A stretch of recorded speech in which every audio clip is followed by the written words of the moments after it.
Today we're going to be doing part 6 of the Honda CBR buggy. Now, in this video we're going to be focusing on the top part of the frame, the whole roll cage. Now, the way I look at it, the roll cage kind of sets how this thing looks, how good it looks, or it can look terrible. So, I'm kind of wanting to make sure I do this properly, so I'm going to really take my time and kind of measure everything and mock everything up and make sure it's going to look nice before I do everything. So, a couple days ago, I bought a tubing roller from Harbor Freight. We're going to see how well that thing works. And I also finally have everything I need for my tubing bender that I bought around a month and a half ago. So I also built a stand for it, so we should have everything I need to do this properly.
finally built the top part of the frame, the roll cage. Now, I really like how the front turned out. I kind of took a little inspiration from a VW dune buggy and tried to replicate how the hood looks, and I really like how it turned out.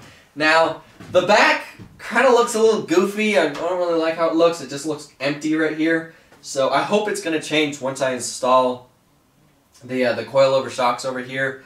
So I'm hoping that's going to look a little better after I do that. Now, I do know that this thing's kind of turning into a massive, very heavy project. This engine's not really the most ideal for this thing. Let's talk about the engine for a little bit, because I know it's been a very popular topic in the comments. Is this thing going to have enough power? Is it not? Is it going to burn the clutch up? Is it just going to struggle to move this thing? I have no idea. So my plan around the engine is kind of, most projects that I build, I always say that I'm going to try and build it small, lightweight, and it ends up being some massive, underpowered project, and I always have to buy a different engine, a more powerful engine to put on this thing. This thing's kind of the same, just on a much bigger scale and much more expensive parts. Now, my plan around the engine is to just get this thing moving, get this thing running, hook up everything, take it for a test drive, and just see, does it have enough power? Does it burn the clutch up every time I try to take off? And do I have to gear it so low that this thing is really slow to have enough torque? That's my plan. Just test it and just see if it has enough power. If it doesn't, I am looking into alternative options for engines. I've been reading comments about other people saying other engines. There's this one guy who's been commenting, John Mack. He's commented that there's a Honda Goldwing engine. I'm looking into possibly buying one of those. The good thing about the Honda Goldwing engines is they're kind of cheap. They're kind of mass-produced engines. You kind of find them anywhere. And they do produce a decent amount of horsepower at low RPM. The bad thing about this engine is, yes, it does produce up to 100 horsepower, but 100 horsepower at like, what was it, like 13,000 RPM, something around there. So it does not have low torque, which is kind of really bad. So I do need an engine that produces low RPM torque, which is apparently this Honda Goldwing engine. So I'm still looking into possibly buying one of those. They are shaft drive engines, so I'm not sure how I would make it work with this. I'm also looking into other engines, like V8 engines. Can I go to a junkyard and pull a V8 engine off of a vehicle and adapt it to work with this? I'm still looking into that. I am looking into other engines, like, I'm not sure if this is possible, but I am looking into possibly buying a Habushka engine. I can buy a Habushka 1300cc engine for $2,500 on eBay. Now, the thing about that is, if I did that, I would also have to upgrade my sprocket assembly. I'm pretty sure this cannot handle the 180 horsepower that engine can produce. So I have also found a rear differential that will hold up to 300 horsepower. It does have forward and reverse. It does have inboard brakes, which would be perfect for what I need. It's perfect. Unfortunately, it does cost over $3,500 for the differential. So $3,500 for the differential, $2,500 for the engine. Do I really want to spend that much money on that? I almost have that much on the stuff you see here. So this project is already way over budget. I'm losing a lot of money on this thing, and these videos aren't doing as well as I was hoping they would, so I am losing money with that. So just know that I am trying to find alternative options for different engines, what will work in case this engine doesn't work. But for now, I want to see if I can get this thing to work, and just for now, I'm just continuing to build this thing. However, and then later on, I'll figure out the problem with the lack of power for this thing. But anyway, I gotta end this video here. Next video of this project is going to be installing the coilover shocks and possibly installing all the steering components and getting this thing rolling, at least rolling on its own weight. Now, anyway, I gotta end this video here. Thank you all for watching. I'll be posting links in the description below to where you guys can find all the parts I've been using for this thing. I will also be at the Texas Paint Swap Meet on April 25th, 26th, and 27th. If you guys are over there, definitely stop by and say hello. I will be at the Go Power Sports tent. But anyway, I gotta end this video here. Thank you all for watching. I'll see you in the next video.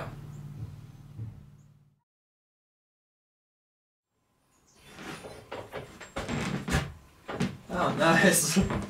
This thing already broke. Harbor Freight goodness. Yeah, you get what you pay for. It's a workout, but it at least works. So this is the tubing bender that I got. This is a B-105-HD. If you type that in on Google or eBay, you're gonna find this thing.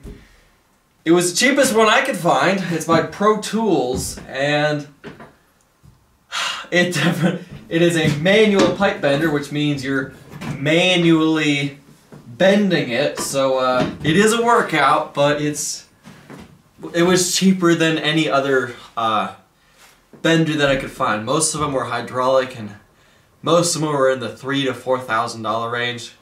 This one was only $1,500 So with 3 dies. So the dies were almost as expensive as this thing. So it does work. It's just, it is a workout.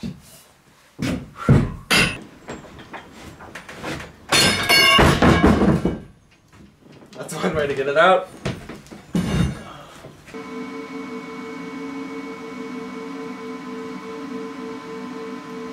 How's that look? I can't really tell while I'm holding it, so